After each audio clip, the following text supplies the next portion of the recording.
تو اگر ہم دیکھیں تو اسی ہی حلقے میں 2002 میں دیوان جعفر بخاری صاحب منتخب ہوئے تھے، جبکہ رانا قاسم نون صاحب ہار گئے تھے، جبکہ صوبائی اسمبلی 205 میں رانا قاسم صوبائی ممبر بنے اور پھر وزیر بنے۔ تو اس میں محکمہ تعلیم اور درجہ چاروں کی چند افراد کو ملازمت دیوان جعفر صاحب نے دی۔ علی پور سداد سے غازی پور سوئی گیس کی فراہمی دیوان جعفر صاحب کا بڑا منصوبہ مانا جاتا ہے۔ رانا قاسم کے حوالے سے اگر دیکھیں تو سینکڑوں نوجوانوں کو نوکریوں کی فراہمی، علی مشتاق لانگ اسٹیڈیم کی تعمیر رانا قاسم نے کرائی، جبکہ دیوان جعفر نے اسی ٹنور میں 75 بستیوں کی بجلی کی فراہمی، میٹر روڈ وغیرہ چند منصوبے دیے، جبکہ رانا قاسم تحصیل ہیڈ کوارٹر ہسپتال کی اپ گریڈیشن کرائی، جلال پور پبلک اسکول کا قیام، پتھر احمد والا پل کی تعمیر بھی اسی دور میں رانا قاسم نے کروائی، اور اس کے ساتھ ساتھ اسی ہی دور میں گرلز ڈگری کالج کا قیام رانا قاسم نے کروایا، غلہ منڈی کا قیام، پیر کتال انسٹیٹیوٹ کا قیام، گیس اور مضافاتی علاقوں میں سولنگ اور میٹر روڈ کے منصوبہ جات، جبکہ دیوان جعفر پتھر احمد والا کشتی پل بنوانے کے دعوے دار ہیں، جبکہ رانا قاسم اپنی جگہ پہ دعوے دار ہیں، لیکن افتتاح رانا قاسم نے کیا تھا۔ اگر ہم اس سے آگے چلیں 2008 تا 2013 تو دیوان عاشق حسین بخاری سی حلقے سے ممبر قومی اسمبلی منتخب ہوئے، رانا قاسم ہار گئے۔ بڑے منصوبے دیوان عاشق صاحب کے بھی اس دور میں ایک ہیں، اور رانا قاسم ہارنے کے باوجود بھی ایک منصوبہ ان کا نظر آتا ہے۔ ان میں دیوان عاشق صاحب کے جو بڑے منصوبے ہیں وہ ایک ہے جو گریڈ اسٹیشن کی اپ گریڈیشن ہے، مسافاتی علاقوں میں بجلی کی فراہمی بھی ہے، جبکہ رانا قاسم نون اس وقت پیپل پارٹی کا دور تھا، ایکسپریس وے کی منظوری کروائی، یسر رضا گیلانی وزیر اعظم تھے، اور مسافاتی علاقوں میں بجلی کے منصوبوں کی فراہمی بھی دیتے رہے۔ اسے آگے بڑھے تو 2013 تا 2016 کا جائزہ لیں تو دیوان عاشق حسین بخاری جو ہے ممبر قومی اسمبلی بنے یہاں پہ نون لیگ کے ٹکٹ سے، اور رانا قاسم نون یہاں پہ الیکشن ہار گئے۔ تو اس 3 سال میں جلال پور کی عوام کے لیے کچھ بھی نہیں کیا گیا، کوئی بھی منصوبہ نہیں ہے۔ اگر ہم جائزہ ترقیاتی کام 2016 تا 2018 لیں تو یہاں پہ دیوان محمد عباس چیئرمین ہے دیوان خاندان کی جانب سے، جبکہ رانا قاسم نون ممبر قومی اسمبلی۔ یہ وہ دور ہے، آپ کو بھی علم ہوگا، جب دیوان صاحب نائل ہو گئے تھے اور پھر رانا قاسم کی حمایت میں ضمنی انتخاب ہوا تھا۔ اچھا، اب 2016 سے 2018 کا جائزہ اگر لے تو رانا قاسم کی حمایت میں دیوان عاشق صاحب تو الیکشن نہیں لڑے تھے، لیکن ان کا بیٹا چیئرمین ضلع کونسل تھا۔ لیکن یہاں پہ رانا محمد قاسم نون نے بڑے بڑے منصوبے دیے، چناب پور کی منظوری، لائبریری جو ای لائبریری جو ابھی زیر تعمیر ہے وہ بھی منصوبے دیے۔ تو اس طرح 2018 تا 2024 کی طرف اگر ہم نظر دوڑائیں تو اس میں دیوان ذوالقرنین حیدر الیکشن لڑے، رانا قاسم ممبر قومی اسمبلی بنے، یہاں پہ رانا قاسم کے 7 بڑے منصوبے ہیں 2018 تا 2024 میں۔ اس میں 1 درجن سے زائد نوجوانوں کی ملازمتیں ہیں، انڈسٹریل اسٹیٹ کی منظوری ہے جس کی ابھی مکمل ہونا باقی ہے، اور اس کے ساتھ ساتھ یہاں پہ دیوان خاندان کی جانب سے کیونکہ الیکشن ہار گئے تھے کوئی بھی منصوبہ جلال پور کی عوام کو نہیں دیا گیا۔ آگے چلیں اسی ٹینور میں تو جلال پور تا شجاع آباد کارپیٹ روڈ کی تعمیر جس کا آپ ذکر کر رہے تھے، permit Lodhra road carpet road کی تعمیر رانا قاسم نون نے کروائی، جو کہ ایک یہاں کے باسیوں کا بڑا دھرینہ مسئلہ تھا، یہ آپ بھی ذکر کر رہے تھے۔ تو اس سے آگے چلے تو شہر میں گیس پائپ لائن، گیس منصوبہ جات سمیت بجلی فراہمی، رابطہ سڑکوں کی مرمتی، میٹر روڈ اور سولنگ کے منصوبہ جات بھی شامل ہیں۔ اس سے زیادہ رپورٹ میں بھی ہے، مطلب نام نلم اگر کوئی بھول گیا تو سٹی بائی پاس بھی رانا قاسم نون کا منصوبہ ہے، خان بلہ کو سوئی گیس کی فراہمی بھی رانا قاسم نون کا منصوبہ ہے، یہ آگے خان بلہ سوئی گیس کی فراہمی بھی رانا قاسم نے کروائی، سٹی بائی پاس کی تعمیر بھی رانا قاسم نے کرائی۔ یہ 2018 تھا، 2024 کے مابین جتنے منصوبے دیے گئے ہیں رانا قاسم نون ممبر قومی اسمبلی تھے اس وقت، اور دیوان خاندان جو ہے وہ اس وقت الیکشن ہار چکے تھے، اپوزیشن میں تھے۔ تو سر اگر ہم 2002 سے 2024 22 سالہ کارکردگی کا موازنہ کریں تو دیوان خاندان کی جانب سے 4 بڑے منصوبے نظر آتے ہیں، جبکہ رانا قاسم نون کی جانب سے جو بڑے منصوبے وہ 19 نظر آتے ہیں۔ اگر ہم دونوں کو گراف کی شکل میں دیکھیں یا اچھا اس کے ساتھ ساتھ قاسم لنگا صاحب بھی اس وقت جو ہے نا وہ امیدوار ہیں، ان کا موازنہ تو نہیں بنتا لیکن یہ ممبر صوبائی اسمبلی ضرور رہے ہیں اسی پچھلے ٹینور میں، تو انہوں نے میگا پروجیکٹ تو ان کا کوئی نہیں ہے، مگر حلقہ 223 میں میٹر روڈ، رابطہ سڑکوں کی بحالی، سولنگ نالی وغیرہ کام انہوں نے کیے ہیں، اچھے خاصے کام کیے۔ اگر ہم جائزہ لیں ترقیاتی کام 2002 تا 2008 کس کا، قاسم خان لنگا اور رانا قاسم کا، تو قاسم خان لنگا کے بطور صوبائی اسمبلی 0 بڑا میگا پروجیکٹ ہے، جبکہ رانا قاسم کے بطور صوبائی اسمبلی 8 بڑے پروجیکٹ ہیں۔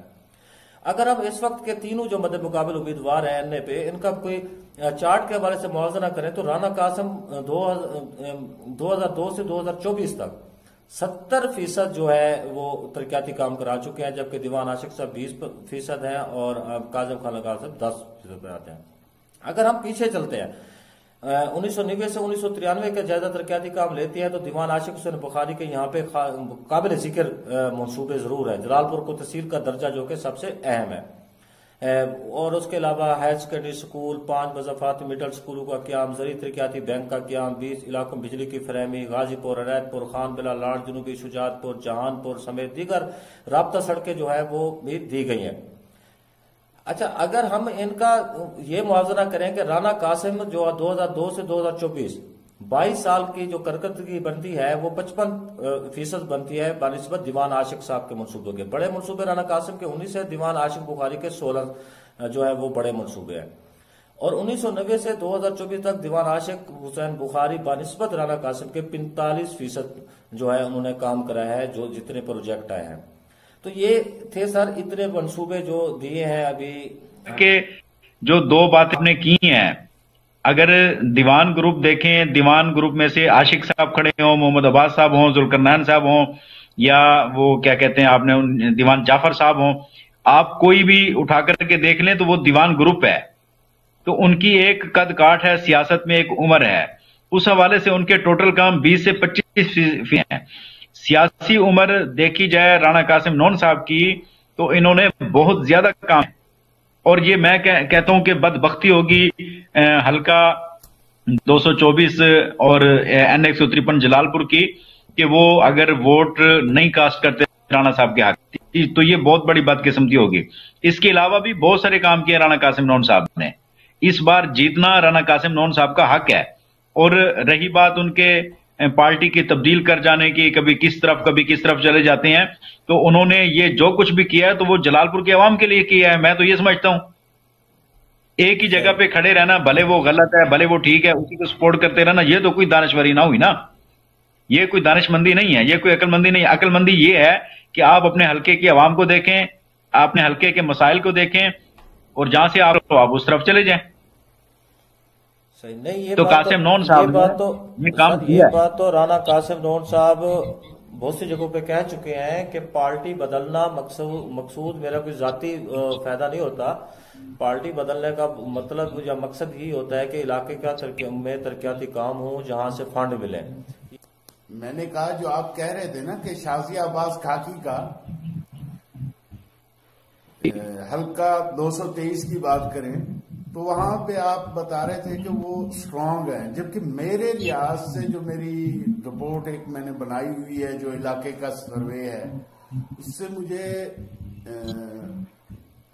قرار لانگ جو ملک مشتاق لانگ کے بیٹے ہیں ان کی بہت زیادہ ورتھ ہے، اور ان کے ووٹرز کی تعداد زیادہ بتائی جا رہی ہے، بلکہ جو سروے میں ہلکا پھلکا وہ کیا ہے اس میں یہ چیزیں سامنے آئی ہیں، جبکہ ان کا مقابلہ تو ہوگا، مقابلہ اس طرح ہوگا 55-45 کا وہ رہے گا، اور لیکن سٹرونگ پوزیشن جو ہے نا وہ محمد نازک کریم لانگ المعروف قرار لانگ کی ہے۔ ہاں، اور دوسری بات یہ ہے کہ وہاں پہ رانا طفیل نون صاحب بھی لڑ رہے ہیں، تو رانا طفیل نون صاحب کا تعلق شجاباد سے ہے، اور وہ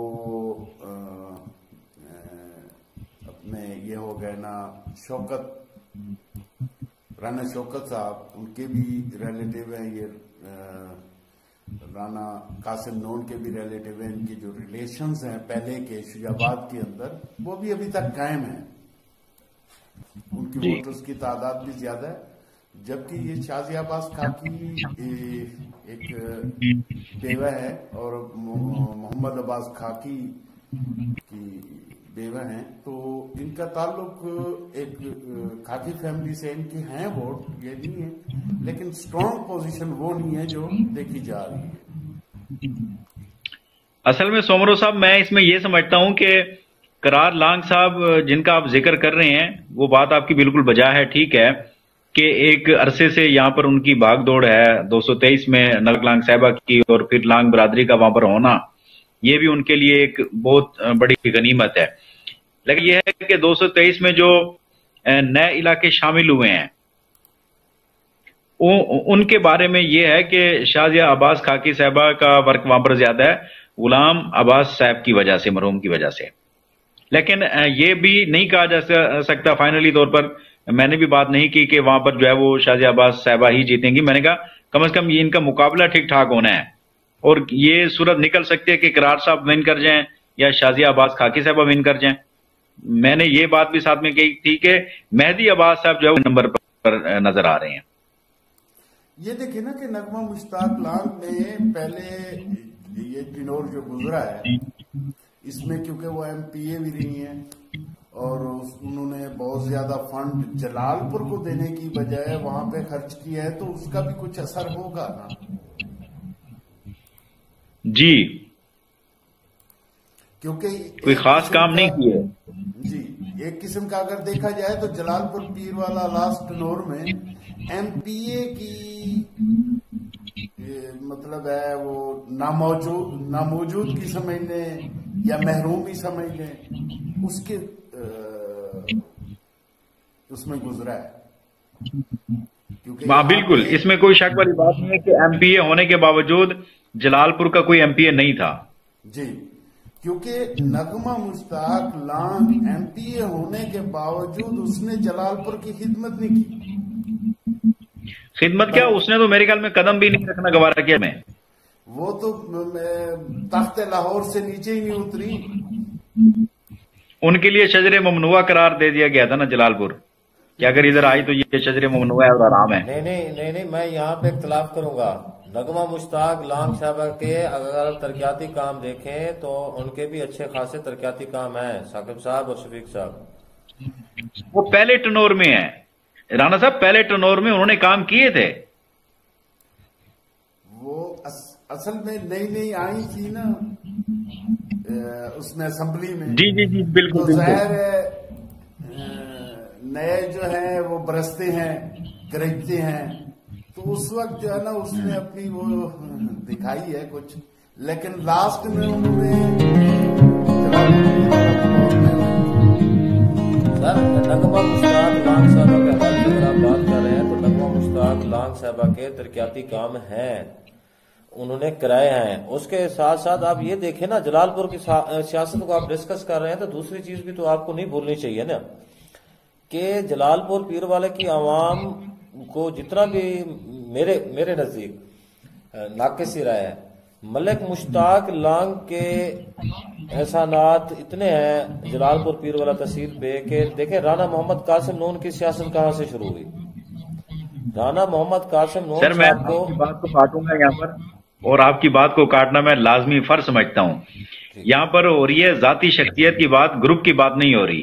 یہاں پر اگر گروپ کی بات کی جائے تو سب سے زیادہ احسان جلال پور تحصیل پر آپ یہ سمجھیں کہ آپ کا جو سرکاری اسپتال ہے یہ مشتاق لانگ صاحب کی مرہون منت ہے، آپ کی سڑکیں مشتاق لانگ صاحب کی مرہون منت ہے، آپ کا اسٹیڈیم مشتاق لانگ صاحب کی مرہون منت ہے، آپ کے جو یہاں پر اسکول جو ہیں بڑے بڑے یہ مشتاق لانگ صاحب کی مرہون منت ہے، پانی کی صاحب کو مشتاق لانگ صاحب کی مرہون منت ہے، آپ کا اسٹیڈیم پارک یہ مشتاق لانگ صاحب کی مرہون منت ہے. اس میں تو کوئی شک نہیں ہے. بات ہو رہی ہے نغمہ مشتاق لانگ صاحبہ کی. یہ جو ان کا ابھی جو سابقہ ٹنور ہے اس میں ان کی کارکردگی تقریباً 2 سے 7% رہی ہے. اس سے پہلے ٹنور میں انہوں نے کام کیے تھے، ہر جگہ تختیاں بھی لگوائی تھیں، کام کیے تھے، اس میں کوئی شک والی بات. یہاں پہ لانگ برادری کا ذکر ہو رہا ہے، گروپ کا ذکر ہو رہا ہے، تو میں یہاں پہ ایک بات بتانا چاہتا ہوں، مجھے یاد آ گیا کہ میں ابھی نیا نا صحافت میں ان ہو رہا تھا جلال پور پیر والا، ملک مشتاق لانگ اس وقت تحصیل لازم تھا. تو ایک بار میرا جانا ہوا، میں نے انٹرویو لیا تحصیل لازم کا، تو انٹرویو لینے کے لیے میں گیا. جب میں پہنچا تو ملک مشتاق لانگ صاحب بیٹھے تھے. میں نے کہا کہ میں آپ سے انٹرویو لینے کے لیے آیا. انہوں نے بڑی کمال بات کی جو کہ آج بھی میرے ذہن میں نا بڑی گھومتی ہے. اس نے کہا جی لکھ دیں جو لکھنا ہے. میں نے کہا جی آپ بتائیں، میں آپ کا انٹرویو لینے آیا ہوں. انہوں نے کہا جی میں نے کام کیا کیا ہے اس عوام کے لیے، میں نے کیا کچھ نہیں ہے، میں انٹرویو کیا لوں. تو میرا ضمیر نہیں مانتا کہ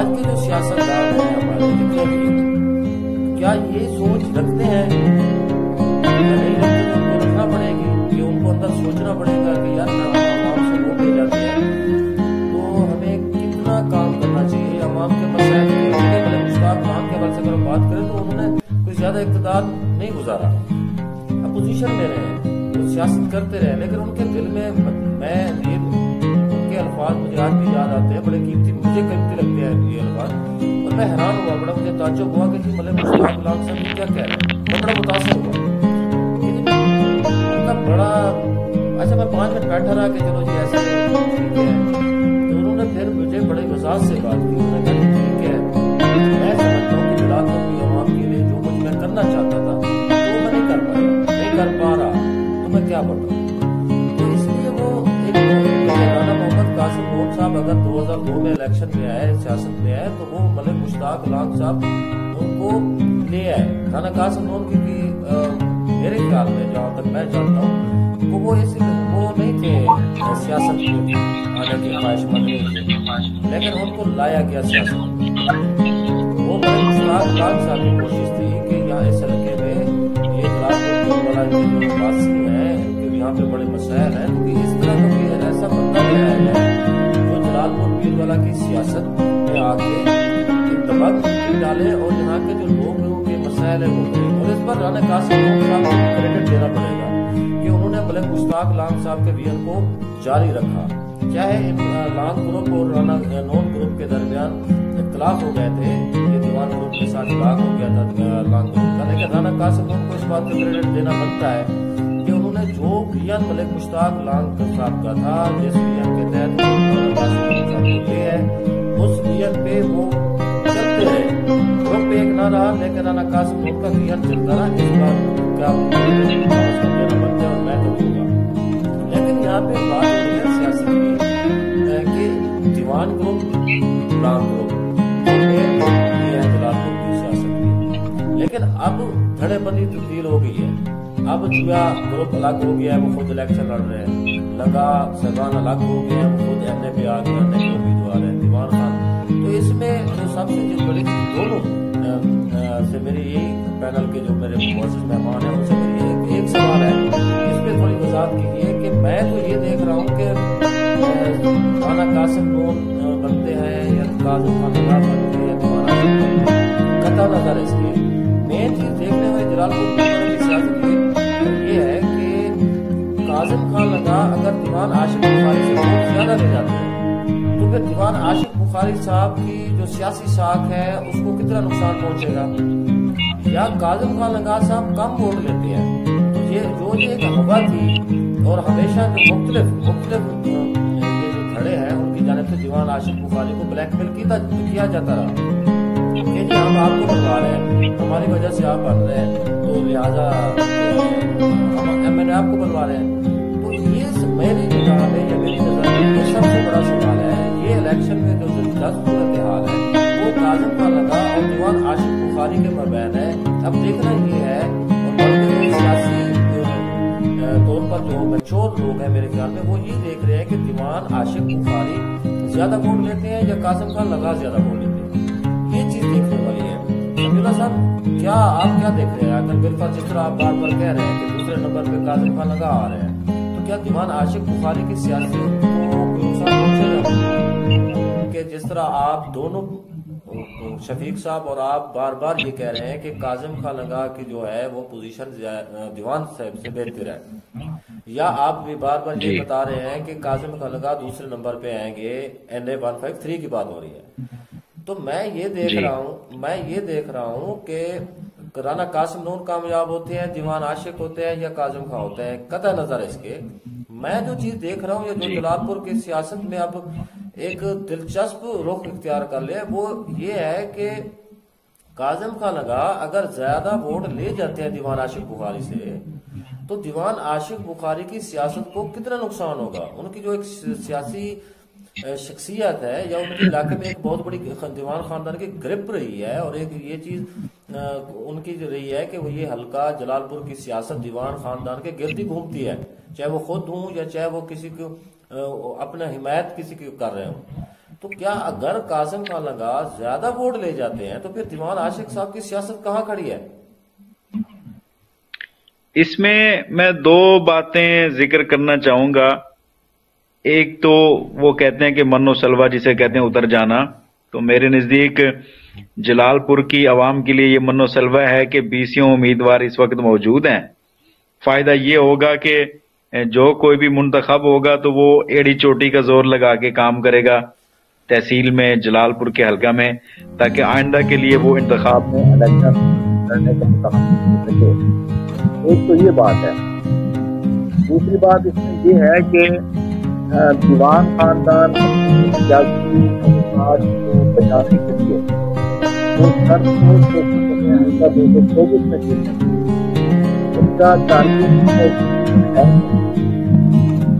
NA-153 کو وہ یعنی کہ کسی کھاتے میں لے ہی نہیں رہے، وہ اصل الیکشن 224 میں لڑ رہے ہیں. وہ چاہتے ہیں کہ NA-153 تو ہو جائے گا مشکل قاسم لنگا اور قاسم نون صاحب کی وجہ سے، لیکن کم از کم ہم ساری کوشش جو ہے وہ اس 24 میں لگا کے 224 میں دیوان محمد عباس کو جتوا لیں، تاکہ ہماری جو سیاسی ساکھ ہے وہ قائم.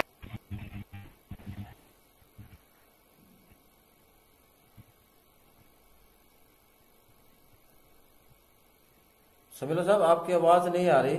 شفیق صاحب آپ روشنی ڈالیں، آپ اس پر کیا روشنی ڈالیں گے؟ دیکھیں میں یہاں پہ ایک بات کروں گا کہ لانگ فیملی کا جلال پور کے اوپر احسانات ہیں، اس کو ماننا بھی پڑے گا. وہ کس وجہ سے کہ پہلے محمد نازک لانگ تھے جو ملک مشتاق لانگ کے والد صاحب، انہوں نے بھی خدمت کی. پھر اس کے بعد دیوانوں کا وہ مقابلہ کرتے رہے بہت زیادہ، اور ملک مشتاق لانگ جو ہے انہوں نے دیوان صاحب کا بہت طویل عرصے تک مقابلہ کیا، ہارتے رہے بار بار. یہاں پہ میں نے جوانی تھی ماشاءاللہ، اس وقت یہ آوازیں سنی کہ جس وقت یہ ملک مشتاق لانگ جیتے تھے تو یہ جلال پور میں آواز اٹھی تھی کہ سومناتھ کا مندر گرا دیا گیا. تو سومناتھ کا مندر یعنی چونکہ دیوانوں کی یہاں پہ گرفت بہت زیادہ تھی، ابھی بھی ماشاءاللہ ان کی پیر پرستی جاری ہے، لیکن اس کے برعکس یہاں کام نہ ہونے کی وجہ سے انہوں نے اپنی ویلیو پہلے ہی کھو چکے ہیں. اس کے بعد یہ لنگا فیملی ہے یا دیوان گروپ ہے، یہ پہلے ایک ساتھ تھے. دیوان صاحب ہی لنگا فیملی کو لے کے آنے والے ہیں. ہاں ایک چیز ہے، جلال پور کے اوپر اس کے بعد ملک مشتاق لانگ کے بھی بہت زیادہ احسانات ہیں، کیونکہ انہوں نے اپنے دور میں بھی اس علاقے کی ترقی اور فلاح کے لیے کام کی. اس کے بعد وہ ایک اچھا اپنے اس کے لیے دے کے گئے رانا محمد قاسم جو اس وقت ترقیاتی کام.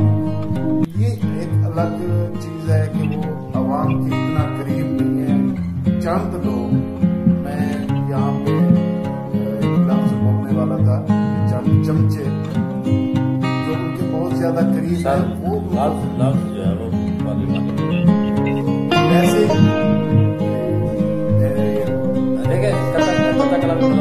میں آپ کو ایک بات بتاتا ہوں.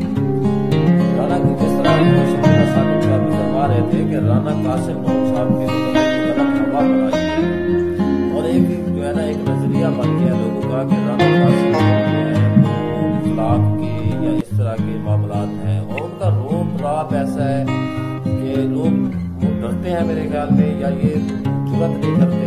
ہاں یہ فرق ضرور ہے کہ دیوان عاشق بخاری کا یہ ہے کہ وہ جن سے بھی ملتا ہے گلے ملنا یا اخلاق اس کا تھوڑا سا الگ ہے، ٹھیک ہے. لیکن رانا قاسم ملنسار ہے، یہ ایسی بات نہیں ہے. لیکن جس طرح سمیر اللہ صاحب بتا رہے تھے کہ ایک ہوا پیدا بنا دی گئی ہے کہ یہ ہے وہ ہے، عام آدمی جو ہے نا وہ ڈرتا ہے، وہ ایک پریشر جو شروع کر ڈال دیا گیا نا، وہ ایشو ہے. ہاں دوسری چیز یہ ہے، میں ایک دیوان عاشق کی سیاست کی نا، میں یہاں پہ آپ کو ایک چیز آپ سے ایگری کروں گا کہ دیوان عاشق بخاری کی جو سب سے بڑی سیاسی سمجھداری ہے میں جو دیکھ رہا ہوں وہ یہ ہے کہ ان کے جو قریبی دوست ہیں وہ ان کے لیے مخلص ہیں. یہ چیز میں نے بڑی دیکھی ہے، وہ ان کے بڑے مخلص ہیں. اور رانا قاسم نون صاحب کے ساتھ میں نے جو زیادہ تر لوگ دیکھے ہیں ان کے ساتھ بھی مخلص دوست بڑے ہیں، لیکن جو زیادہ تر دوست میں نے دیکھے ہیں تو وہ اس طرح کے ہیں کہ یا تو وہ اپنے خود کو سمجھتے ہیں کہ جی ایم این اے ہم بن گئے ہیں، وہ ٹیگ لگا لیتے ہیں، یا مطلب رانا محمد قاسم نون کے وہ دوست جو ان کے قریب آنا چاہتے ہیں یا ان کے لیے مخلص ہیں جو میرے خیال میں ان کی وجہ سے پیچھے ہٹ جاتے ہیں. تو یہ چیز ہے، یہ رانا قاسم نون صاحب کو یہ چیز دیکھنی پڑے گی، سوچنی پڑے گی. لیکن اس کے برعکس دو چیزیں اور بھی ہیں، وہ بھی ہمیں ڈسکس کرنی ہے کہ دیوان عاشق حسین بخاری کے صاحبزادے دیوان محمد عباس بخاری جب سے وہ سیاست میں آئے ہیں تو دیوان خاندان کا جو پہلے کا ایک وہ تھا نا نظریہ، تو دیوان محمد عباس کے اندر مجھے نظریہ تھوڑا سا چینج لگتا ہے، یہ تھوڑا ورکر ٹائپ لگتے ہیں. اسی طرح رانا محمد قاسم نون پہلے فرد وید تھے جو الیکشن لڑ رہے تھے، دوست تھے، سپورٹر تھے، لیکن اب ان کے بھی صاحبزادے سیاست میں ہو چکے ہیں. رانا شہریار نون، وہ جو اب بات جو آپ کر رہے ہیں نا، تو اس حوالے سے رانا شہریار نون صاحب، وہ جو رانا قاسم میں اگر کوئی کمی کوتاہی تھی تو وہ رانا شہریار نون کی شکل میں وہ پوری ہو گئی ہے. وہ بھی بڑے ملنسار ہیں، ہر بندے کے ساتھ ملتے ہیں. فون ان کی ایک عادت ہے کہ وہ فون خود اٹینڈ کرتے ہیں، کوئی بھی کال کرے، کوئی انہوں نے پی اے نہیں رکھا ہوا، کوئی کچھ نہیں رکھا ہوا. تو یہ جو ایک نظریہ تھا کہ جی رانا قاسم نون صاحب کو وہ فون کرتے ہیں تو وہ خود نہیں اٹھاتے، ان کے پی اے اٹھاتے ہیں، جبکہ دیوان صاحب کو فون کرتے ہیں اور وہ خود ہی اٹینڈ کرتے ہیں. تو یہ میرے خیال میں رانا قاسم نون صاحب کی جو کمی تھی وہ رانا شہریار نون کی شکل میں پوری ہو گئی ہے. تو یہ چیز ہے کہ اب ہم یہ نہیں کہہ سکتے 100% کہ جی رانا قاسم نون صاحب جو ہیں وہ اخلاق کے برے ہیں یا اس طرح کا نہیں ہے. یہ ایک ہوا پیدا کی گئی ہے، وہ ایک جو ہے وہ سلسلہ چل رہا ہے. جی نہیں، وہ آپ کی بات صحیح ہے کہ ابھی ان کا جو ہے نا ریپلیسمنٹ ہمارے سامنے آ رہی ہے شہریار نون کی حیثیت سے، لیکن جو شکایت ہے وہ عوام کو ہے کہ وہ عوام کی غریب عوام کی کلوز نہیں ہے. ان کو اگر کسی نے جا کے ملنا ہو تماشا مل جائے وہ الگ بات ہے، لیکن ٹیلی فون تو سوال ہی پیدا نہیں کہ وہ کسی کا سنیں. پہلے تو ان کے پی اے صاحب، پھر اس کے بعد بات یہ ہے کہ عوام کو ریلیف چاہیے تاکہ ان کی مشکلات حل ہوں، ان کے پرابلمز حل ہوں. ترقیاتی کام چاہیے. کیوں؟ یہ علاقہ پسماندہ ہے، ایک ایسے بیلٹ پہ موجود ہے جس کو تخت لاہور نے ابھی تک اگنور ہی رکھا ہوا ہے. ایک تو سریکی صوبہ نہیں دیا، یا پھر وہ جو سسٹم وہ لانا چاہتے تھے اپنے سیکٹریٹ ملتان اور باولپور ڈیوائیڈ کر کے اس طرح کا کہ اس سے جو ہے نا علاقے کی عوام کو جسٹ خوش کیا جائے، لیکن وہ مسائل کا حل نہیں ہے. بہرحال بات یہ ہے کہ آپ نے صحیح کہا. اچھا سر، آگے بڑھتے ہیں. سمیع اللہ ثاقب صاحب اگر نظر دوڑائے ہیں NA 153 پہ کہ جو دیوان خاندان اور رانا قاسم نون ایک دوسرے کے مد مقابل رہے، تو اس حوالے سے اگر دیکھا جائے تو رانا قاسم نون صاحب جو ہیں وہ پہلے اکیلے ہی تھے سمجھے، اور شروع میں جو لانگ گروپ ہے وہ ان کا اتحادی تھا، بلکہ وہی لے آئے تھے. لیکن اس کے بعد کی میں بات کر رہا ہوں تو جو ہار جیت کا مارجن ہے نا وہ بہت تھوڑا ہے. یہ دیکھیں کہ 2002 میں رانا قاسم نون اور دیوان جعفر بخاری کے مابین 1800 کچھ ووٹوں کی لیڈ ہے دیوان جعفر صاحب کی. اچھا جی، 2008 میں بھی اتنی کم ہے. 2013 کا الیکشن دیکھ لیں تو 4319 ووٹ سے رانا قاسم ہار رہا ہے، جبکہ 2016 کے الیکشن کو دیکھیں تو یہ آپ کے سامنے ہے. 2018 کا الیکشن دیکھیں تو 3277 ووٹ رانا قاسم لیڈ ہے، رانا قاسم کی، رانا قاسم لیڈ کر رہا ہے. تو مطلب 1000-2000 جو ووٹ ہیں، ان ووٹوں کی ان کی جو ہے نا ہار جیت ہوتی آئی ہے پچھلے، اگر ہم ماضی کے الیکشن کی بات کریں تو اب تو صورتحال تھوڑی سی مختلف ہے. اب جو ہے نا وہ لال محمد جویا صاحب بھی رانا قاسم گروپ کے ساتھ ہیں، محمود مسوان بھی رانا محمد قاسم نون گروپ کے ساتھ ہیں. 13 یونین کونسل نئی ایڈ ہوئی ہیں جو رانا قاسم نون کے گھر ہے، وہاں پہ تقریباً 35 سے 40 ہزار ووٹ کاسٹنگ کی ریشو ہے، وہ بھی تقریباً آپ 90% رانا قاسم نے ووٹ لینے ہیں۔ تو آپ کیا دیکھ رہے ہیں کہ 2000-3000 کی لیڈ سے ایک دوسرے کے، کبھی رانا قاسم نون ہار جاتا ہے تو کبھی دیوان خاندان میں کوئی بھی ہو، دیوان عاشق بخاری ہو یا کوئی بھی وہ بن جاتا ہے، لیکن اس بار کیا لگ رہا ہے کہ کیا کوئی لیڈ کی مارجن کا کوئی فرق آئے گا؟ اس میں آپ نے جو بات کی، میں آپ کے سوال کے جواب کی طرف بھی آؤں گا، لیکن اس سے پہلے جو سومرو صاحب بات کر رہے تھے اور جو آپ نے سوال کیا ان سے، جس کا انہوں نے جواب دیا، اس کے اوپر میں آؤں گا۔ عربی کا مقولہ ہے کہ ما کلو ما یتمنى المرء مدرکو تجری الریاح بما لا تشتہی السفن، کہ بعض اوقات انسان چار اس کی کشتی ہوا دے جاتا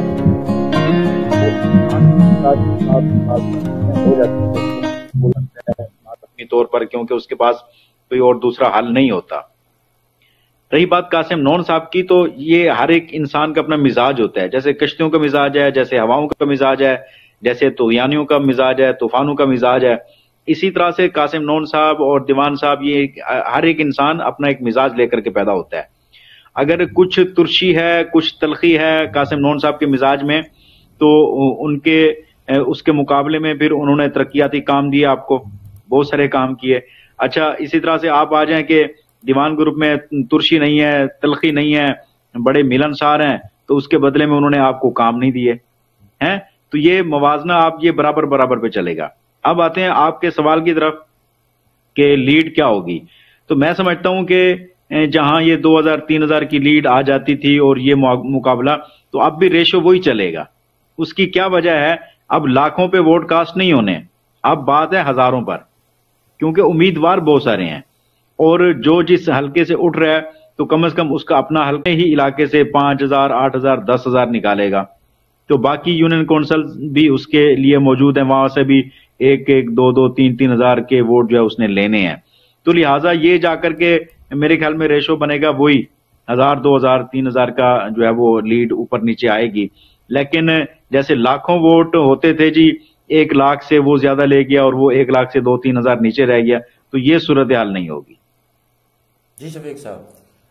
نہیں، اس بار میرے آئیڈیا کے مطابق، میرے اس نظریہ کے مطابق، رانا قاسم کم از کم جو پوزیشن ابھی جا رہی ہے 20,000 کے قریب، 15 سے 20,000 کے قریب لیڈ سے جیتے گا، اور یہ ایک تجزیہ ہے ناقص تھا، اس پہ ضروری نہیں ہے کہ یہ 100% ہی نکلے، کیونکہ ایک تو ان کی نئی یونین کونسل، اور اس نئی یونین کونسل کا ریزلٹ جو انہیں ملنے والا ہے وہ 90% رانا صاحب بتا رہے تھے، رانا شوکت صاحب۔ سمیع اللہ صاحب، آپ بیک گراؤنڈ آواز ختم ہوئی ہے؟ ہاں، اب تو بالکل کلیئر، کمال ہو گیا یار، ٹھیک ہو گیا۔ اور اس کے چائے بعد کا کپ پہ لے لیں پھر۔ ہاں، جو بات ہے اس کی ایم پی اے کی، ایم پی اے پہ اس کا جو ہے نا مقابلہ تھوڑا سا سٹرونگ ہے، دیوان محمد عباس اور ملک لال محمد جویا کا، اور اس کے بعد تیسرے نمبر پہ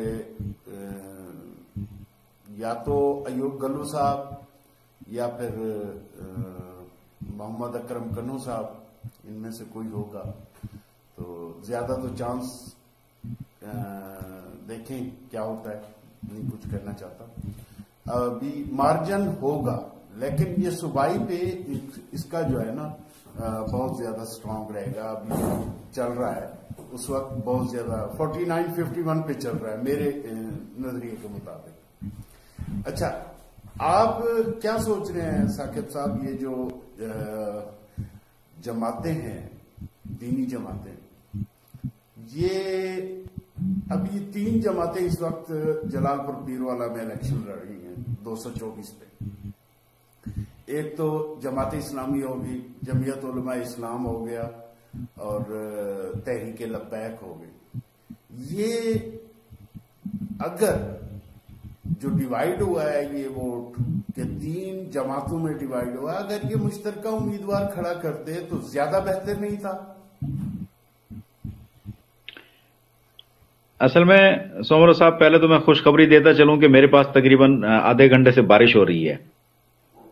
اچھا، مجھے ایسے لگ رہا ہے یا تو تیز و تند ہوا ہے یا پھر کم از کم بارش ہے. تو اب آتے ہیں آپ کے سوال کی طرف. دیکھیں، ہم انگریز کو تو کافر سمجھ کے بعض کا تو اس سے مسافہ کر لیں گے، لیکن دیوبندی، بریلوی اور اہل حدیث جو ہے یا جماعت اسلام، یہ جو جماعتیں ہیں مسلکن، تو یہ آپس میں شجر ممنوعہ ہوتی ہیں. تو یہ کسی بھی صورت ایک دوسرے کو قبول نہیں کرتے. ان کی یہ ایک روش ہے جو کہ غلط ہے، ایسا نہیں ہونا چاہیے تھا. اور یہ بعد میں آ گئے، جب پہلے انہوں نے کاغذات نامزدگی جمع کرا دیے، بعد میں ایک دوسرے کے پاس بھاگتے ہوئے جا رہے تھے کہ جی دیکھیں ہم مذہبی جماعت والے ہیں تو لہٰذا آپ ہمیں سپورٹ کریں. بھئی جب آپ الیکشن لڑنے کا سوچ رہے تھے، جب آپ کاغذات نامزدگی جمع کرانے جا رہے تھے، تب آپ ایک اجلاس بلا رہے تھے تمام مذہبی جماعتوں کا. آپ ان کو بٹھا دیتے، ان سے کہتے کہ جی کوئی بھی متفقہ طور پر کوئی آپ ایک کینڈیڈیٹ کھڑا کر لیں، ہم مل کے اس کو سپورٹ کریں گے. آپ نے ایسا نہیں کیا، پہلے تو جا کر کے آپ نے کاغذات نامزدگی جمع کرا دیے. اب جب آپ کے جو ہے وہ جمع ہونے کے بعد مکمل ہو گئے ہیں، جی جانچ پڑتال کے بعد اوکے ہو گیا آپ کا معاملہ، تو اب آپ آگے ہیں مذہب کے نام پر جو ہے وہ دوسروں کو اپنا ساتھ کھڑا کرنے کے لیے. ایسا تو نہیں ہوتا.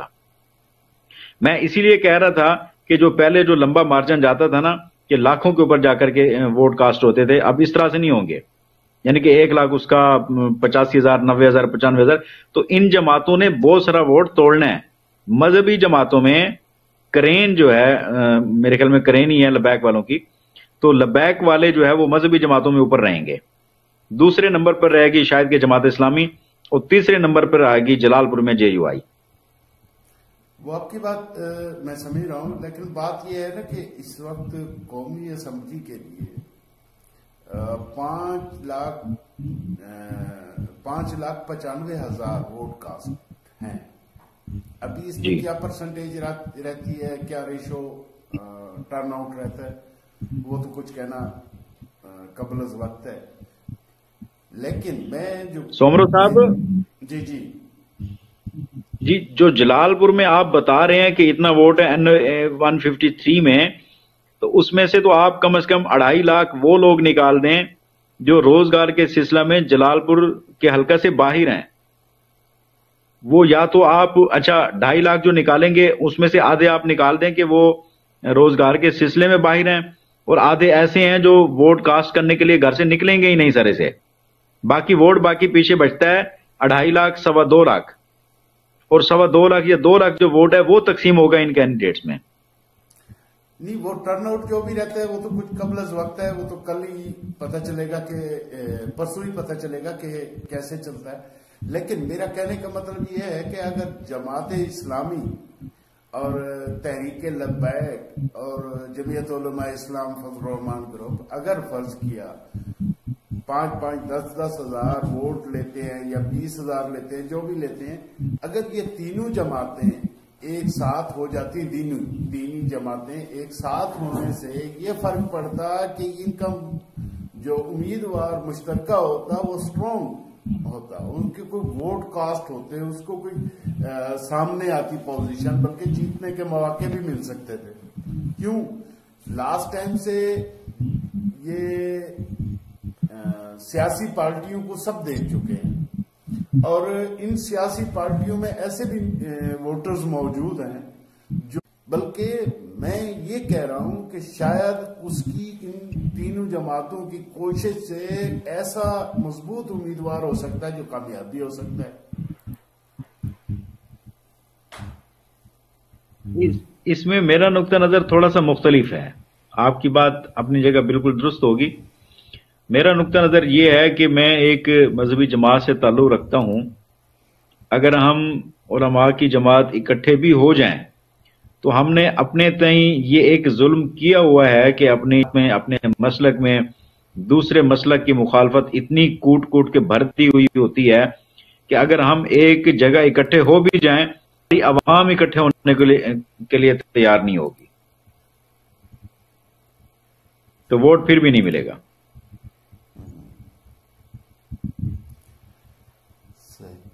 رانا صاحب آپ کیا کہتے ہیں کس والے سے؟ یہ دینی جماعتوں کے اگر اتحاد ہو جاتا اور تینوں جماعتوں کا تو کوئی مضبوط امیدوار بھی تو آ سکتا تھا. دیکھیں میں اس حوالے پہ تو سمیع اللہ ثاقب صاحب کی بات سے اتفاق کروں گا کہ یہ جو اگر آپ پڑھ جائیں گے نا مسلک پہ یا دینی جماعتوں پہ یا ان چیزوں پہ تو یہ تو کبھی اتفاق ہو ہی نہیں سکتا. لیکن یہاں پہ اور بات ہو رہی ہے، ٹرینڈ ہو رہا ہے.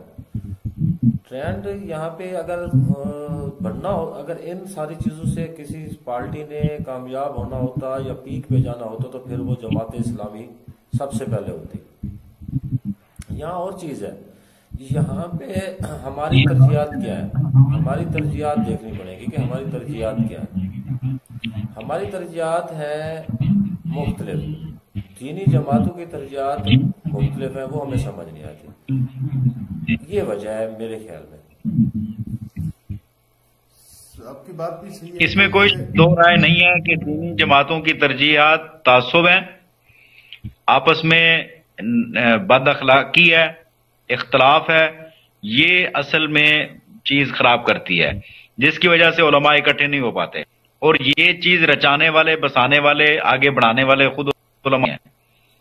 تو یہ میں یہاں پر اگر بات تو بے جا ہوگی کہ دینی جماعتیں اکٹھی ہو جائیں، جو ہے وہ اپنا ووٹ بینک بنا سکتی تھیں اور کوئی کھڑا ہو سکتا تھا، لڑ سکتا تھا، یا دوسروں کو جو ہے وہ وقت پڑ جاتا کہ جی اب ان کے مقابلے میں کیسے ہم ون کریں یا کیسے ان کے خلاف لڑیں.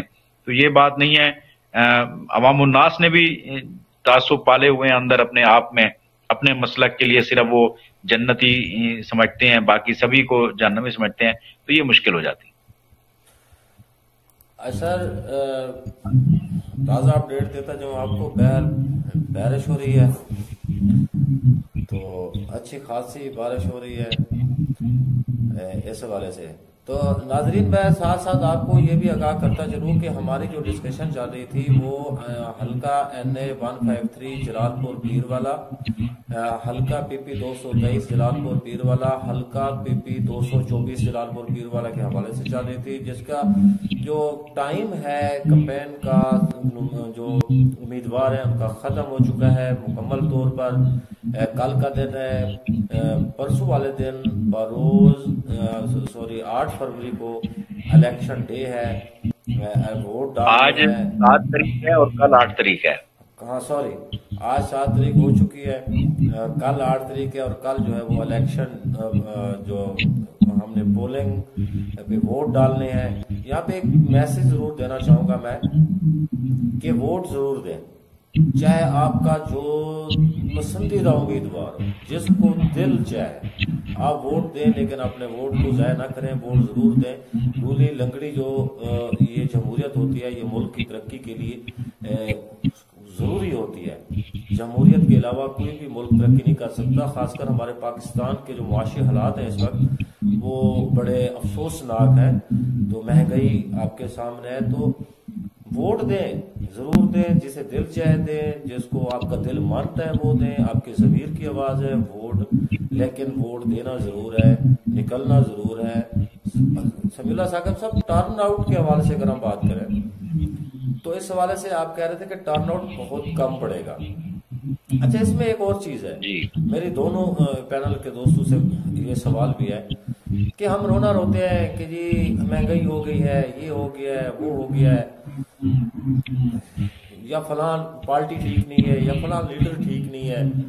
یہ ساری چیزیں ہوتی ہیں، ہم بھی رپورٹ کرتے رہتے ہیں. لیکن یہ جو 8 فروری کا دن آنے والا ہے، یہ جو ووٹ ڈالنے کا دن ہوتا ہے، یہ ایک ایسی طاقت ہے آپ کے پاس، عوام کے پاس ایک ایسی پاور ہے جسے وہ یوز کر سکتے ہیں، لیکن ہم اس وقت یوز نہیں کرتے.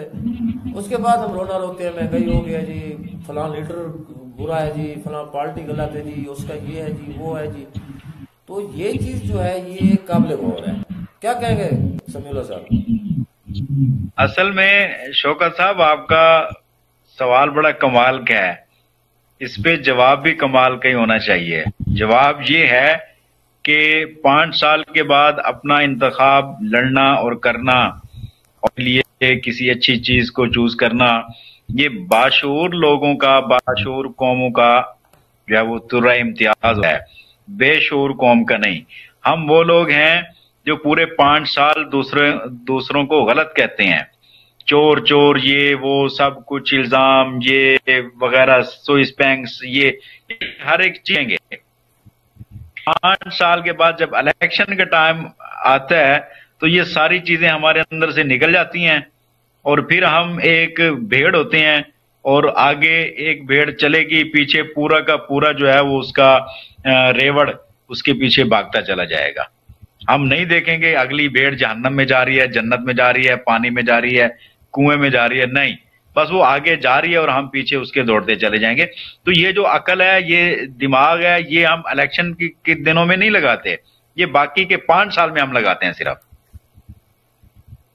صحیح، تو مطلب یہی ہے نا کہ عوام کو نکلنا چاہیے، عوام کو ووٹ دینا چاہیے، جو اس کو دل چاہے نہیں، اگر نکلیں گے بھی رانا صاحب، اگر نکلیں بھی تو وہ کس کو ووٹ کاسٹ کریں گے؟ سوال تو یہ ہے، سوال یہ ہے کہ وہ اپنی مرضی سے ووٹ کاسٹ نہیں کرتے۔ 5 سال کے بعد اگر خدا کرے وہ نکل پڑے اور انہوں نے ووٹ کاسٹ کرنے کے لیے کا تہیہ کر لیا، وہ چلے بھی گئے پولنگ اسٹیشن پہ، وہ ٹھپا لگا بھی آئے، لیکن سوال یہ ہے کہ وہ جو ٹھپا انہوں نے لگایا وہ اپنے بل بوتے لگایا، اس دماغ کے بل بوتے، یا پھر لوگوں کے دیکھا دیکھی؟ تو میں یہ جواب دے رہا ہوں کہ وہ لوگوں کے دیکھا دیکھی ٹھپا لگا کے آتے ہیں، اپنے دماغ کے بل بوتے ٹھپتے وہ۔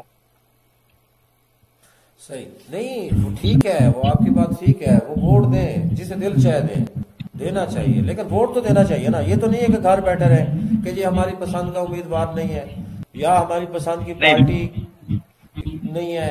میں سمجھتا ہوں ووٹ دینا اسے کہتے ہیں رانا صاحب، ووٹ دینا اسے کہتے ہیں جب بندے کی اپنی سمجھ بوجھ بھی موجود ہو۔ جب سمجھ بوجھ موجود نہ ہو تو وہ ووٹ دینا نہ دینا برابر ہوا۔ ہم نے تو چوز کرنا تھا 20 میں سے کسی ایک بندے کو، لیکن وہ کیسے دماغ لڑا کے ہم نے کسی ایک کو جو ہے وہ چننا تھا، لیکن ہم وہ اس طرح سے نہیں چنتے، ہم لوگوں کو دیکھ کے پیچھے جا کر کے ٹھپا لگا کر کے آ جاتے ہیں۔ تو یہ دینا نہ دینا برابر ہوا جب آپ اپنا دماغ ہی نہیں لڑا رہے۔ صحیح۔ اچھا سر، شفیق صاحب اور سمیع اللہ صاحب، بات ہم کر رہے ہیں جلال پور کے حوالے سے، ہم تینوں کا بھائی علاقہ ہے، تو یہاں پہ سیاست کے کتنے پہلو آپ کی نگاہ میں ہیں؟ دھڑا بندی ایک ہی پہلو نگاہ میں ہے سیاست کا، تو سوری سر، میں نے کہا سیاست کا تو ایک ہی پہلو نگاہ میں ہے،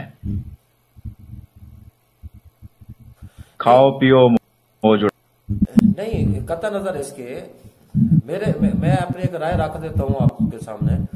جلال پور پیر والے کی سیاست بعض بڑے بڑے مطلب سینئرز لوگوں سے بھی سنا ہے کہ جی یہ دھڑے بندی کیا یا برادری ازم کی ہے، لیکن میں اسے تھوڑا سا ہٹ کے دیکھتا ہوں۔ 60% جلال پور کی سیاست تھانہ کچہری کی سوچ تک محدود ہے، اور یہاں پہ افسوس سے کہنا پڑ رہا ہے کہ عوام کو یہ چاہیے، جو پہلے کا ذکر ہو رہا تھا رانا قاسم نون صاحب کے ترقیاتی کاموں کے حوالے سے، تو یہاں پہ قطع نظر کہ کیا کام آپ نے کروائے، کیا آپ کا منصوبہ ہے، کیا آپ کی وینگنس، کیا آپ کی سوچ ہے، کیا میرے بچوں کا فیوچر کیا ہے، میں کس کو منتخب کروں، جس طرح ابھی آپ بھی فرما رہے تھے کہ سب ووٹ دینا چاہیے، لیکن سب سے بڑی بات یہ کہ آپ ووٹ دے کس کو رہے۔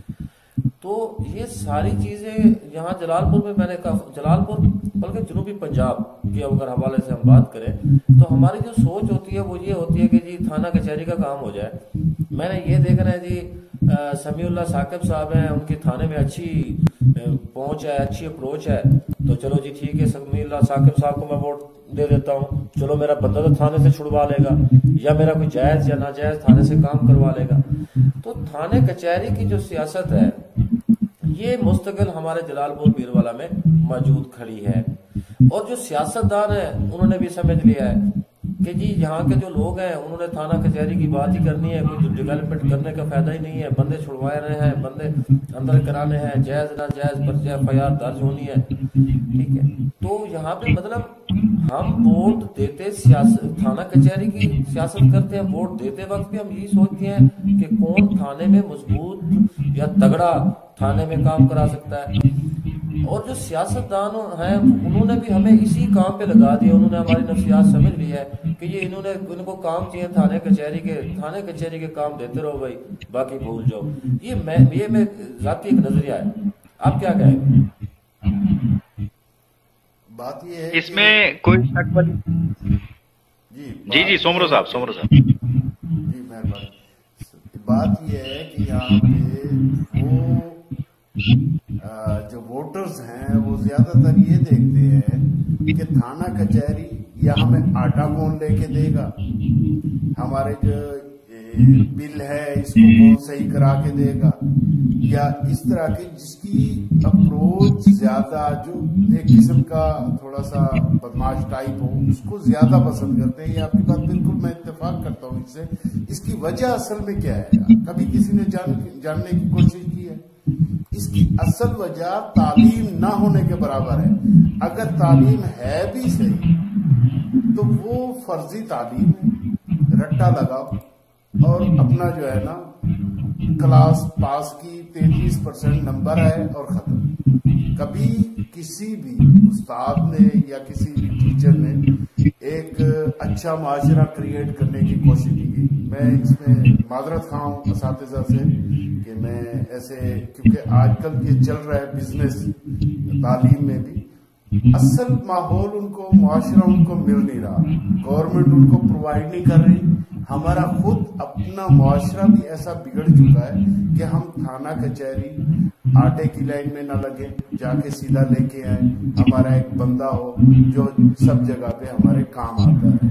اس سے کیا ہے کہ ہمیں یہ آج کے جو دن مل رہا ہے، مطلب ہے کہ 8 فروری کا، یہ استعمال کرنا چاہیے۔ اس میں کیا ہے کہ ہم جا کے اپنے پسندیدہ امیدوار کو ووٹ ڈالیں۔ اس میں کوئی زور زبردستی نہیں کہ کس کو ڈالنا ہے کس کو نہیں ڈالنا۔ ہم صرف یہ ایک تجزیاتی طور پہ جو ہے نا وہ اپنے خیالات کا اظہار کرتے ہیں۔ اس میں یہ ہے کہ ہمارے خیالات کے ساتھ آپ کا نظریہ سیم ہے یا نہیں ہے، وہ اختلاف آپ رکھ سکتے ہیں۔ سمیع اللہ صاحب، یہی سوال آپ سے سر میرا۔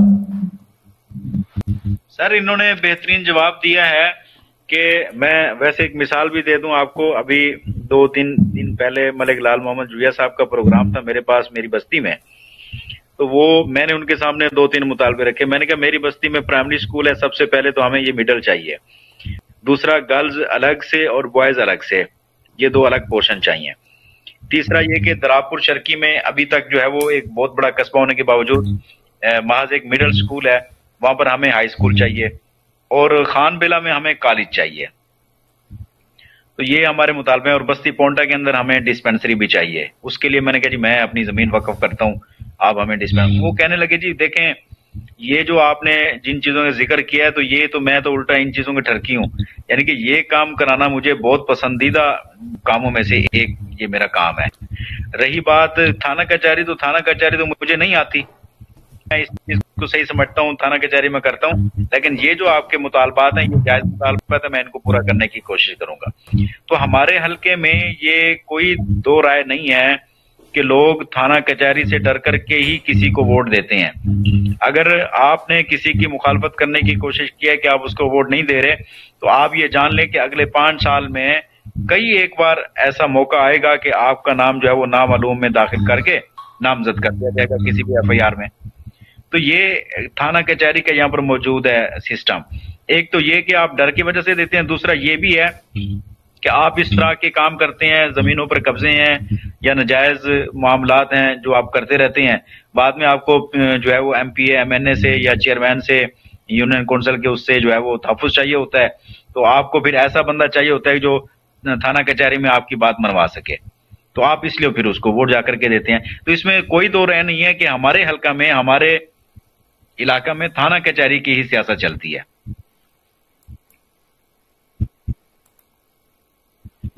جی بالکل۔ اچھا یہ تو اس میں یہ چیز بھی، یہ عنصر بھی شامل کر لینا، جو شفیق صاحب بات کر رہے تھے ان کا جواب اگر دے تو، مطلب وہ کہہ رہے ہیں کہ یہاں پہ لٹریسی ریٹ کم ہے، تعلیم کم ہے۔ اس میں تو میں نے دیکھا نا، شروع میں میں نے آپ سے کہا تھا کہ کسی بھی کرۂ ارض پر رہنے والا کوئی بھی انسان جو ہے اس کی 3 بنیادی سہولیات ہیں، ضروریات ہیں۔ وہ ریاست کو چاہیے کہ وہ پورا کرے. اس میں سے تعلیم، مواصلات اور طب، یہ تینوں چیزیں ہیں. تو تعلیم تو لازمی ہے. تعلیم نہیں ہے تو میرے خیال میں آپ کو تو اتنا بھی ہمیں ہماری یوتھ کو جو پاکستان جلال پور کا جو حلقہ ہے اس میں اگر 7 لاکھ قوم ہے تو 6.5 لاکھ کو تو یہ بھی پتہ نہیں ہوگا کہ ہم اگر تھانے میں جائیں تو ہمارے کون سے حقوق ہیں جو تھانے دار نے پورے کرنے ہیں. ہمیں تو یہ بھی پتہ نہیں ہوتا. صحیح. لیکن اس کی اور وجہ بھی تو ہے نا لٹریسی ریٹ کم ہونے کی، کیونکہ زیادہ تر جنوبی پنجاب کے حوالے سے میں بات کر رہا ہوں، اس میں جلال پور بھی جنوبی پنجاب کا حصہ ہے، تو زیادہ تر جو تعلیم ہے وہ شعور کے لیے حاصل نہیں کی جاتی. زیادہ تر نظریہ یہی ہے. معذرت کے ساتھ مجھے ڈگری کی معذرت کے ساتھ کہنا پڑ رہا ہے کیونکہ میں بھی اسی شعبے سے منسلک ہوں. ٹھیک ہے. تو یہاں پہ یہ چیز ایک سوچ ہوتی ہے کہ جی ہم نے بچہ پڑھانا ہے، اس کی نوکری لگنی ہے. روزگار زیادہ اس کو دیکھا جاتا ہے اور شعور کی جو حوالے سے بات ہو رہی ہے وہ کم. ایک بات یہ ہے. دوسری بات یہاں پہ یہ ہے کہ ایک کمپٹیشن بھی ہوتا ہے. یہاں پہ یہ بڑا مسئلہ رہا ہے کمپٹیشن کا. رانا قاسم نون نے 2002 میں بڑی نوکریاں دی، کمپٹیشن بھی بڑھ گیا. تو جب یہاں پہ یہ دیکھے نا کہ ایک علاقے کا لڑکا پڑھتا ہے، اس کی جاب ہوتی ہے، پھر وہ اس کے رشتہ دار، عزیز، ہمسائے یا باقی لوگ اس کو دیکھتے ہیں کہ جی یہ پڑھا ہے، اس کو جاب مل گئی ہے، تو وہ کمپٹیشن کا عنصر بھی ہوتا ہے. یہاں پہ جلال پور تحصیل کے حوالے سے بات کریں تو یہاں پہ نوکریوں کے حوالے سے نا بڑا کم دیکھنے کو ملا ہے کہ نوکریاں لگی ہوں. 2002 میں بہت بڑی نوکریاں لگائی گئی تھیں، رانا قاسم نے دی، یہ بات ماننے والی ہے. لیکن جب کمپٹیشن بھی نہیں ہوگا اور جہاں پہ یہ سوچ ہوگی کہ بچے کو اس لیے پڑھانا ہے کہ یہ نوکری لے گا، تو پھر جب وہ نوکریاں نہیں ملتی تو وہ ڈس ہارٹ ہو جاتے ہیں. بلکہ ایگزامپل دی جاتی ہے، دیکھیں جی سمیع اللہ ثاقب صاحب کا بچہ پڑھا ہے، شفیق صاحب کا بچہ پڑھا ہے، یا ABC کسی کا بھی بچہ پڑھا ہے، وہ دیکھو وہ جو ہے نا وہی کھیتی باڑی کر رہا ہے، وہی کاشتکاری کر رہا ہے، تو ہم نے پڑھا کے کیا کرنا ہے. یا ہمارے جلال پور پیر والے کی ایک اور بھی سوچ بن چکی ہے کہ 5 پڑھاؤ، 8 پڑھاؤ، 10 پڑھاؤ، زیادہ سے زیادہ ہم نے اس کو دبئی بھیجنا ہے، ہم نے اس کو سعودی بھیجنا ہے، ہم نے بھی پڑھا کے کیا کرنا ہے، یا کس کی نوکری لگ گئی ہے. تو یہ ایک جو سوچ ہے، اس سوچ کو ختم کرنے کے لیے کیا کرنا چاہیے سمیع اللہ ثاقب صاحب؟ دیکھیں جن چیزوں کا آپ نے ذکر کیا یہ لازمی جز کسی بھی انسان کی زندگی، اس کے لیے اس کی پاس نوکری کا ہونا، ذرائع انکم کا، ذرائع کا ہونا، آمدن کا ہونا، تو یہ لازمی جز ہے. اس میں کوئی ایسی قباحت والی بات نہیں ہے کہ جی ہم نوکری کے لیے پڑھتے ہیں یا ڈگری کے لیے پڑھتے ہیں. تو ہمیں بعض اوقات اب خاص طور پر جو طب کا شعبہ ہے، میڈیکل کا جو شعبہ ہے، اس کے لیے ہم یہی سوچ رکھ کے ہی پڑھیں گے کہ جی ہم نے ڈاکٹر بننا ہے تو اس کے بعد عوام کی خدمت بھی کرنی ہے. اب وہ اس کے لیے بھی ہم جاتے ہیں جی ہمیں سرکاری طور پر جو ہے وہ معاوضہ ملتا رہے ماہانہ، اور ہم جو ہے وہ دیکھ بھال عوام الناس کی کرتے رہیں. تو یہ میرے خیال میں کوئی غلط بات نہیں ہے. اصل مسئلہ یہ ہے جو سومرو صاحب نے کہا تھا کہ ہم رٹا لگاتے ہیں، ہم چیز کو سمجھتے نہیں ہیں. تو ہم چیز کو سمجھنے سے قاصر ہیں، یہ ہماری غلطی ہے.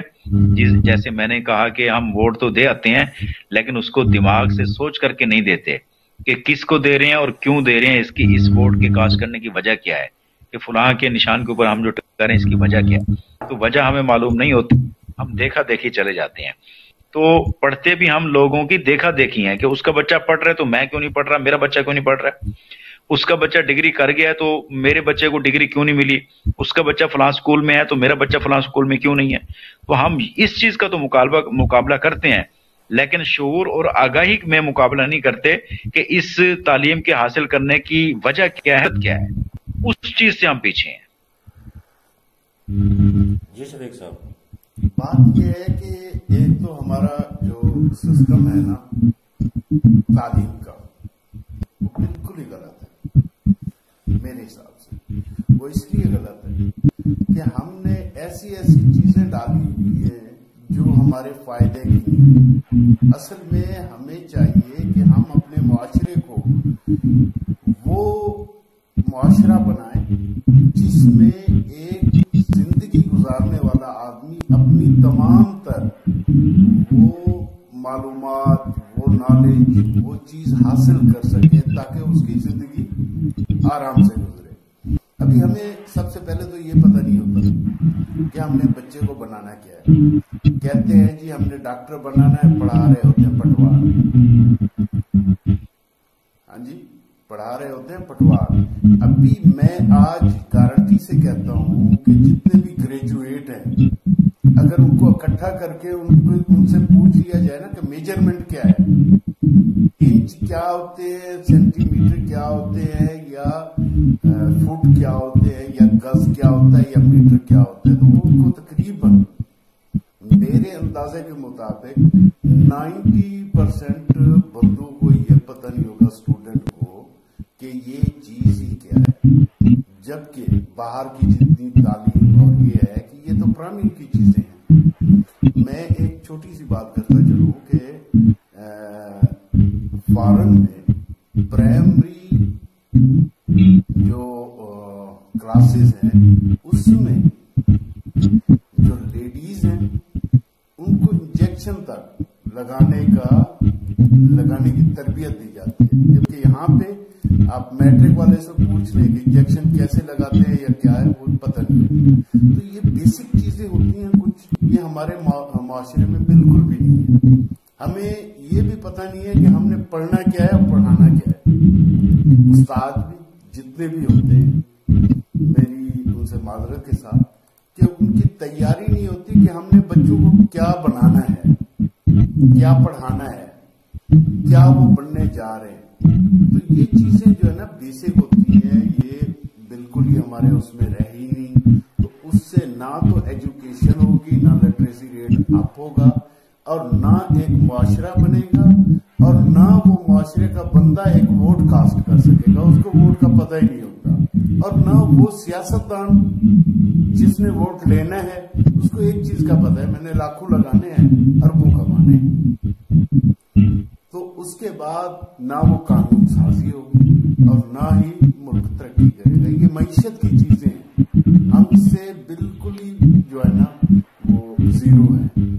ایک گریجویٹ یا ماسٹر ڈگری رکھنے والا بھی صرف اور صرف آپ دیکھ لیں کچھ 2-3-4% یا 5% ہوں گے جو شوق سے پڑھتے ہوں گے, جو نالج رکھتے ہوں گے, جنہیں ایک اچھے معاشرے کے لیے جو ہے نا کوئی اچھا کردار ادا کرنا ہوتا ہے تو وہ ہوں گے. نہیں تو باقی 90-95% تو پتہ ہی نہیں ہوتا. ایک ماسٹر ڈگری ہولڈر دبئی میں نے دیکھا, اس کو ایک انڈین اس میں امریکن کمپنی میں جاب ملی, وہاں پہ انڈین بہت زیادہ تھے, تو اس کو وہاں پہ مشکل ہو رہی تھی کہ انگلش کیسے بولوں.